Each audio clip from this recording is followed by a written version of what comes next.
Hi hello నమస్తే welcome to BBR TV official మిత్రులారా. నేను మీ బీబీఆర్ రావుని.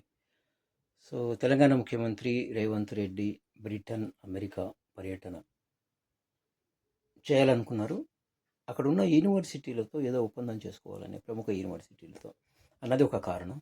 సో అయితే బ్రిటన్ పర్యటన విజయవంతంగా సాగింది. అక్కడ కొన్ని యూనివర్సిటీలని పరిశీలించడం, కలవటం ఇవన్నీ జరిగింది. అయితే అమెరికాలో ఉన్న యూనివర్సిటీల్లో వెళ్ళి మరి ఆయన అక్కడ ఏం ఒప్పందాలు చేసుకుంటాడు, ఏం పరిశోధన చేస్తాడు, ఎందుకు వాళ్ళని కలుస్తాడు అనేది తెలియదు. కానీ సో దానికి మాత్రం కేంద్ర ప్రభుత్వం ఒప్పుకోలేదు.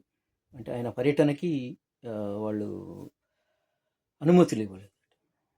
సో కొంత షాకు గురి అయ్యారు రేవంత్ రెడ్డి గారు కానీ మిగతా కాంగ్రెస్ పార్టీ వాళ్ళు, మిగతా నాయకులు కూడా. ఎందుకు అమెరికా వెళ్తుంటే ఎందుకు వద్దంటున్నారు, ఎందుకు జరిగింది మొన్న ఇప్పుడు ఇది రాజకీయ అంటే ఇంకో కారణం కూడా చెప్పారు. ఇది పొలిటికల్గా ఉన్న పర్యటన కాదు, లింక్ ఉన్న పర్యటన కాదు, కాబట్టి అందుకని మేము ఇవ్వలేకపోయామన్నారు. మరి మొన్న నారా లోకేష్ అక్కడ పెళ్ళికి వెళ్ళాడే, అది పొలిటికల్ విజిట్ కాదు కదా.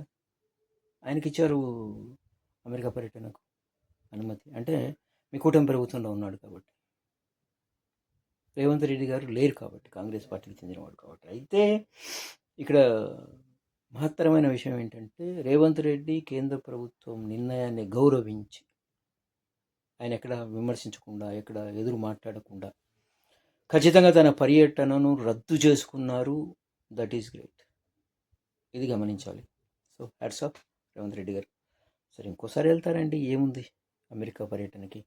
ఆ యూనివర్సిటీలతో ఏదైనా ఒప్పందాలు ఉంటే నెక్స్ట్ టైం బెటర్ లక్, అంతే కదా. సో ఇప్పుడు వాళ్ళ రకరకాల కారణాలు, వాళ్ళ కారణాలు వాళ్ళు చెప్తున్నారు. Okay, thank you.